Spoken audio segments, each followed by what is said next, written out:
perlakuan kasar orang-orang kafir Quraisy ya, kepada kaum muslimin, bahkan kepada Rasulullah SAW. Maka di tengah suasana gelap seperti itu ya, Allah SWT memberi hidayah kepada Hamzah masuk Islam, kemudian Umar ya, masuk Islam dengan caranya masing-masing. Tapi betul waktu itu memang ya, di fase ini Mekah itu adalah kota horor, kota yang mencekam, kota yang penuh dengan kekejaman ya, penuh dengan penyiksaan. Tapi Masya Allah di tengah situasi seperti itu, di tengah situasi ketidakberdayaan kaum muslimin, di tengah situasi penyiksaan yang dialami kaum muslimin, ada empati ya, ada pertolongan Allah ya. Jadi kok kemudian yang mungkin berangkat dari tega tidak tega, berangkat dari hubungan darah ya. Nanti Hamzah masuk Islam, disusul nanti ya Umar. Jadi pertolongan Allah untuk dakwah Islam, untuk dakwah Rasulullah SAW. Meskipun nanti para sahabat-sahabat yang lain nasibnya ya tidak jauh dari Rasulullah dan bahkan lebih berat. Contohnya kemarin Bilal ya. Bilal bin Rabah yang sekarang namanya abadi. Tidak ada di dunia Islam yang tidak kenal dengan Bilal. Ya, Bilal bin Rabah yang pada akhirnya sangat dekat dengan Rasulullah Sallallahu Alaihi Wasallam. Ya, sangat dekat dengan Rasulullah SAW. Ya, antum tahu nanti di kemudian hari setelah Rasulullah wafat, ya, dia tidak mau adzan, tidak mau adzan. Dia pergi dari Madinah. Kenapa? Madinah tidak ada Rasulullah, adalah Madinah yang hampa, mungkin begitu. Madinah tidak ada Rasulullah, Madinah yang sepi. Madinah yang sepi tanpa ada Rasulullah Sallallahu Alaihi Wasallam. Makanya begitu nanti Abu Bakar jadi khalifah, diminta adzan, tidak. Saya tidak mau adzan karena adzan itu hanya untuk Rasulullah Sallallahu Alaihi Wasallam. Jadi ya kan di antara redaksi adzan kan asyhadu wa asyhadu anna Muhammad Rasulullah. Dan satu itu nggak kebayang Rasulullah akan meninggal. Setiap Bilal adzan mengucapkan asyhadu, Rasulullah nanti ada gitu. Nah, ini adzan Rasulullah nggak ada. Makanya nggak mau. Dan terjadi dialog. Tadinya Abu Bakar pun minta banget mau adzan seperti semula, sama seperti Rasulullah masih ada, masih hidup. Bilal menolak, enggak mau. Nah, akhirnya masa lalu bicara, masa lalu hidup. Nah, karena kan merasa diminta, akhirnya kisah pembebasan Bilal muncul kembali, diungkit-ungkit. Ya, kalau permintaan adzan itu sebagai belas kasih atas kemerdekaan saya, boleh saya adzan. Jadi kalau permintaan adzan itu sebagai balas budi atas kebebasan saya mau. Tapi kalau pembebasan saya itu murni mengharapkan keridhaan Allah, saya tidak mau. Mau pilih yang mana?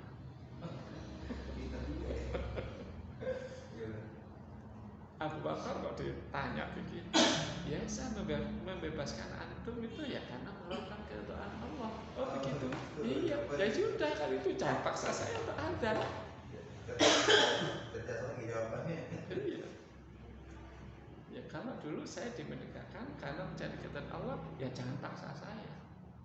Dan betul akhirnya Bilal tidak mau adzan karena ya setiap ya asyhadu anna Muhammad Rasulullah tidak ada. Memang sangat dekat dengan Rasulullah SAW.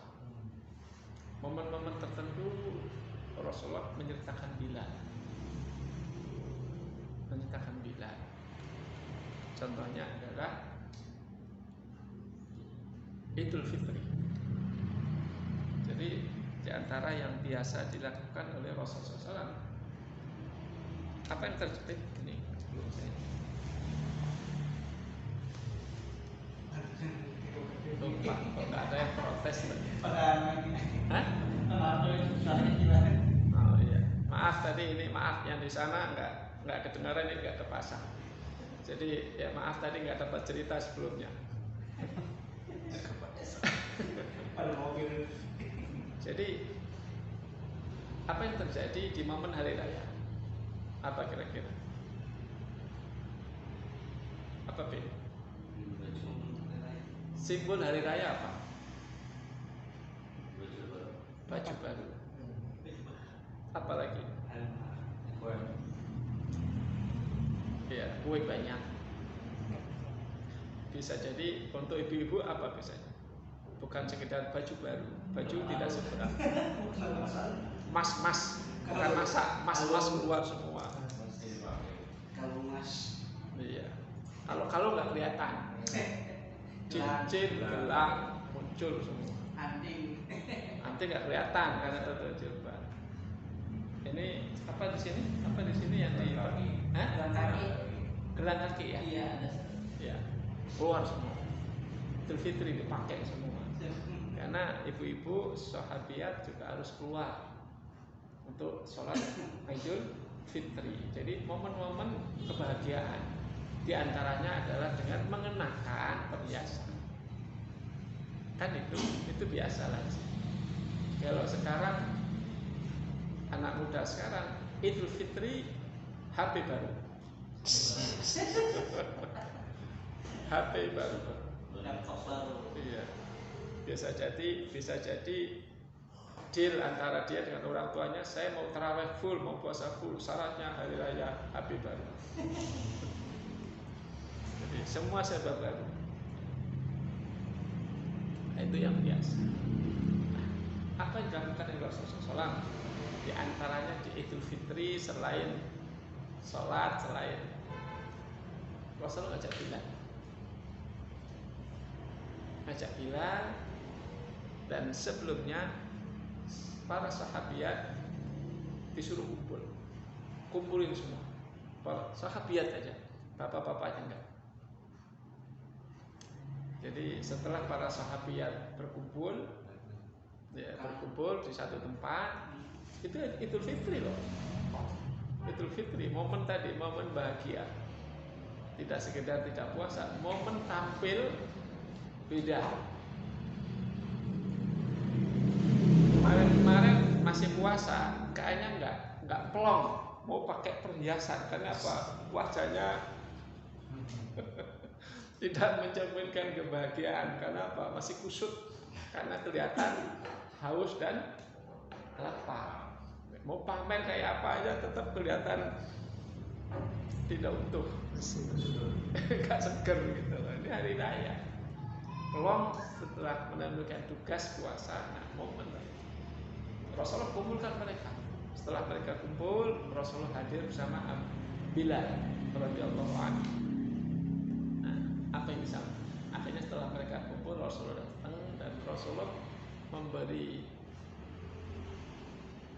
taujih kepada mereka. Isinya apa? Isinya suruh sedekah.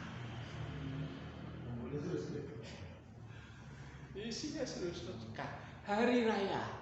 Padahal kemarin udah bayar zakat fitrah. Ya kan? Kemarin udah tidak bayar zakat fitrah. Hari ini hari raya, Rasulullah nyuruh mereka bersedekah. Selesai Rasulullah bicara, Bilal bereaksi. Tadi sudah disiapkan kain, gelar semua kain. Akhirnya para sahabiat, ada dilempar semua yang tadi dipakai, yang dicopot, memenuhi ajakan Rasulullah Shallallahu Alaihi Wasallam. Idul Fitri, bayangkan. Nanti pulang-pulang. Tadi mungkin kan ketika berangkat bisa cerita kepada suaminya, kita ada undangan khusus dari Nabi, itu ceritanya. Undangan khusus dari Nabi, lo nggak ikut ya, ini hanya untuk ibu-ibu, gitu. Pertamanya berbunga-bunga gitu loh. Wah, bapak-bapak harus ikut gitu loh. Udah makan aja dulu. Ini hanya untuk ibu-ibu. Begitu pulang, apa lelenya? Apa isinya? Gelangnya nggak ada. Luar biasa. Itulah Rasulullah SAW. Iya betul. Jadi pulang-pulang perhiasan yang nggak ada kemana? Ya, sahabiat bukan level itu kita. Kirain mau dikasih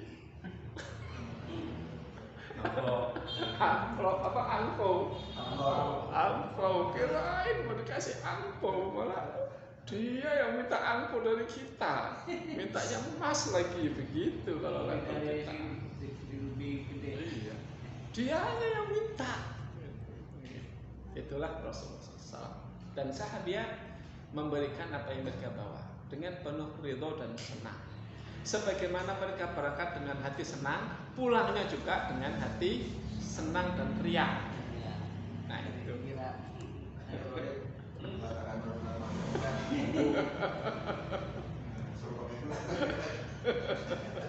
Besok masuk kedua. Itu bayangkan.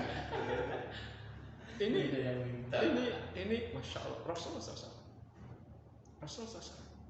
Dan bisa para sahabat merespon, sahabiat gelang dipakai. Kemarin disimpan di telepon, dipakai hari raya, ya Allah, harus pindah tangan gitu. Itulah sahabiat, itulah Nabi mereka. Dan itu Bilal. Makanya nanti di momen yang lain, Masya Allah, Rasulullah itu dengan Bilal sangat dekat. Dia tidak hanya simbol anti rasial ya, tidak, lebih dari itu. Ya, kalau sekarang kan disimpulkan bahwa Islam anti rasial, simbolnya adalah Bilal, lebih dari itu. Ya, nah kita lihat kemarin kan, ya, saya ulang sebentar ya. Jadi Bilal bin Rabah, dia budak milik Umayyah bin Khalaf Al-Jumahi. Jadi punya milik Umayyah bin Khalaf Al-Jumahi.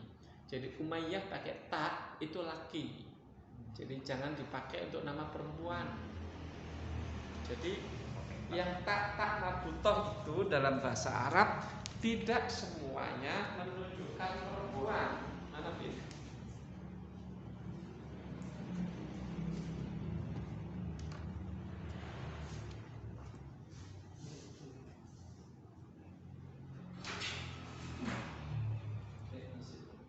Jadi yang tak marbutoh itu tidak semuanya menunjukkan perempuan. Misalkan ini ya, Umayyah. Ini kan ada tak marbutoh, bukan nama perempuan. Ini kan ada tak marbutoh.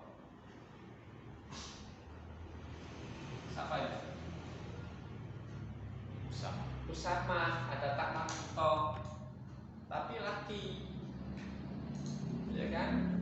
Ini yang tadi kita baca Hamzah, ada tak marbutoh, tapi bukan nama untuk perempuan. Ada juga kita punya anak perempuan kasih nama Umayyah, padahal Umayyah itu nama laki. Nah itu, dan itu udah salah salah pilih Umayyah. Umayyah ini aslinya nama orang kafir. Iya. Majikannya, tuannya Bilal. Nah, Rasul jangan. itulah Ibnu Maktum. Oh, yang Rasul ada. Bisa. Bukan. Maisarah. Maisarah. Ya, Maisarah. Maisarah itu laki, bukan perempuan. Hah? Laki, Maisarah itu laki. Apa itu? Iya, maksudnya Rasul. Apa iya? Maisarah itu nama laki. Makanya banyak yang perempuan. Itu kan banyak sekarang Maisarah perempuan. Maisarah itu laki, bukan perempuan. Katanya harusnya Maisarah. Ya. Umayyati. Maisarah itu laki. Nah, Bilal bin Rabah itu milik Umayyah bin Khalaf, ya, Al-Jumahi. Ya, insyaallah memang hadis. Ya karena budak itu kan aset ya, harta. Jadi memang secara ya peraturan undang-undang ya majikan pemiliknya itu boleh memperlakukan budaknya apa saja. Ya, tidak salah.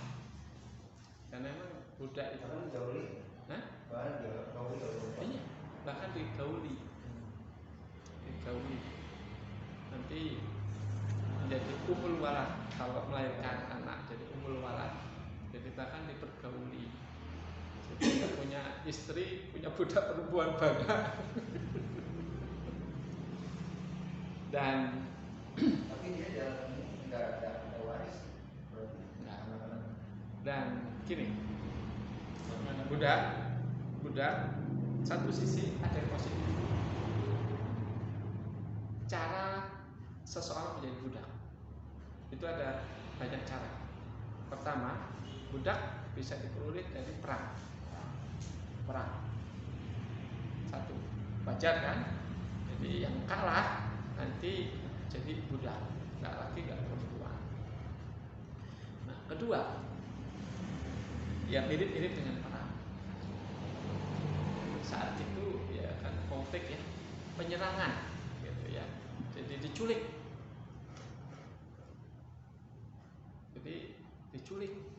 Jadi tidak ada penyerangan, diculik. Jadi curi. Jadi misalkan ada gerombolan gitu, gerombolan apa geng gitu, masuk ke satu tempat, udah akhirnya menculik orang, akhirnya dibawa pergi dijual. Itu kedua. Yang ketiga, proses perbudakan itu adalah memang ada orang ini nggak punya keluarga, nggak punya pekerjaan, nggak punya penghasilan, terus yang mau nanggung dia siapa? Berarti itu kasusnya sama seperti Nabi Yusuf ya. Iya, Nabi Yusuf kan ditangkap, nemu orang itu dijual.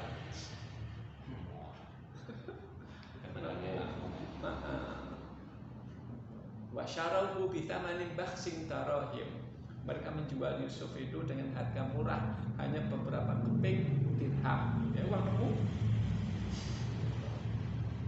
nemu orang, nemu duit. Nah, yang ketiga adalah tadi ada orang dia nggak punya keluarga, nggak punya pekerjaan, nggak punya penghasilan. Nah, tadi dia mau makan apa? Siapa yang mau menanggung dia? Ya, cara aman bagi dia adalah menjual diri pasar budak. Jadi menjual diri, saya jual diri saya sendiri gitu begitu. Nah, bagi dia lebih aman jadi budak. Cuma untuk proses kemerdekaan dia ya sulit. Jadi ada tipe seperti itu. Jadi orang memang nasibnya nggak jelas. Justru lebih jelas dia kalau menjadi budak. Jadi budak. Nah, nanti proses pembebasannya ada banyak cara. Salah satunya adalah kafarot kan. Di antara bentuk kafarat kan ada memerdekakan budak. Satu. Yang kedua, orang lain yang membebaskan dia, bukan dari jalur kafarat. Yang ketiga, dia deal dengan tuannya. Saya mau memerdekakan diri. Bisa. Nanti berapa ini kira-kira? Nah, akhirnya apa? Nanti ada deal. Kalau harga deal, nanti ada kesepakatan. Berarti saya dikasih waktu ya untuk nyari uang. Jadi waktu dia tidak full time untuk kerja untuk majikannya.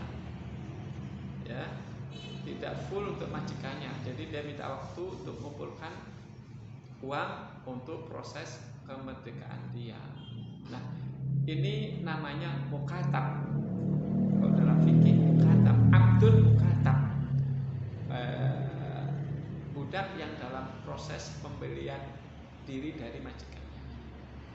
Nah, itu Allah SWT menyuruh pemiliknya, pemilik budak yang memilih jalur ini, Allah menyuruh mereka untuk membantu proses kemerdekaan. Itu Allah sebutkan di surah An-Nur.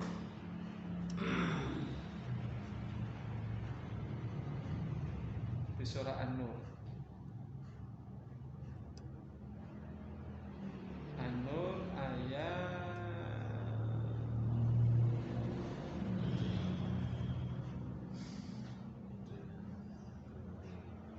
walladzina yabtaghunal kitaba mimma malakat aymanukum fakatibuhum in alimtum fihim khairan. Ayat 33. Jadi walladzina yabtaghunal kitab mimma malakat aydikum fakatibuhum in alimtum fihim khairan wa atuhum mimma lillahi alladzi atakum. Jadi walladzina yabtaghunal kitab, dan orang-orang yang mencari kitab kebebasan dirinya, maksudnya mimma malakat aydikum, di antara budak-budak kalian. Jadi budak-budak kalian yang menginginkan kebebasan dirinya, Allah katakan apa? Fakatibuhum in alimtum fihim khairan. Maka lakukan kesepakatan dengan mereka, terima permintaan mereka, terima keinginan mereka. In alimtum fihim khairan, kalau kalian melihat ada sisi kebaikan pada diri mereka. Jadi suruh pilah-pilah gitu. Kalau Anda lihat, kalian lihat kayaknya ini lebih baik merdeka, ya terima itu permintaan itu. Satu. Yang kedua, disuruh membantu. Wa atuhum mimma lillahi alladzi ata. Di samping diberi, kalau nggak ada waktu kerjanya, beri mereka harta yang Allah berikan pada kalian. Jadi dibantu juga dengan uang untuk modal. Nah, Rasulullah SAW di hadis Rasulullah sebutkan ada 3 orang, hakun alallahi aunuhum.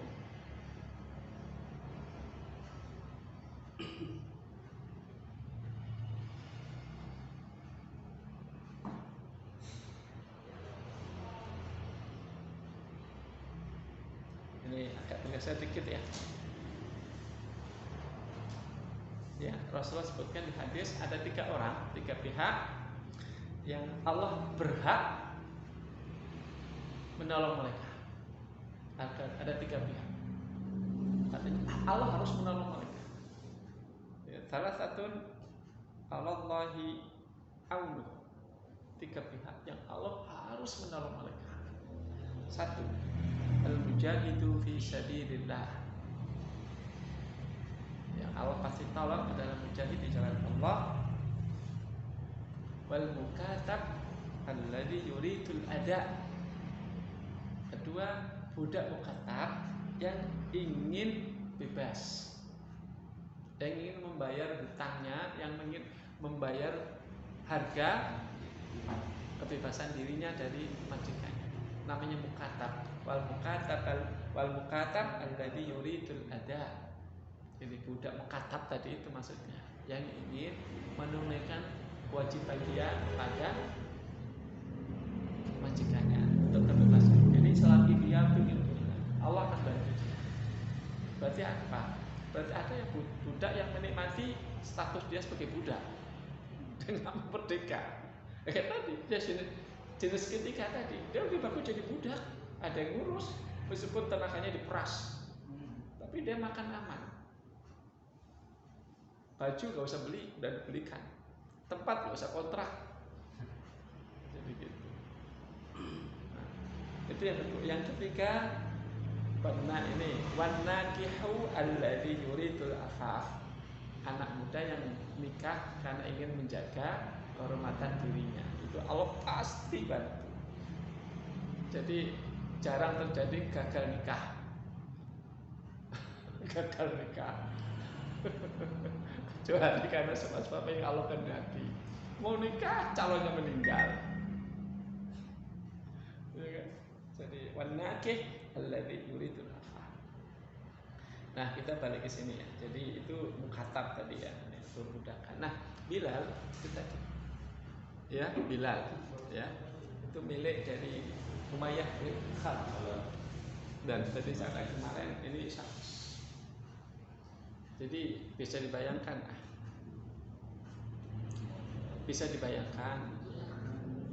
di sebuah masyarakat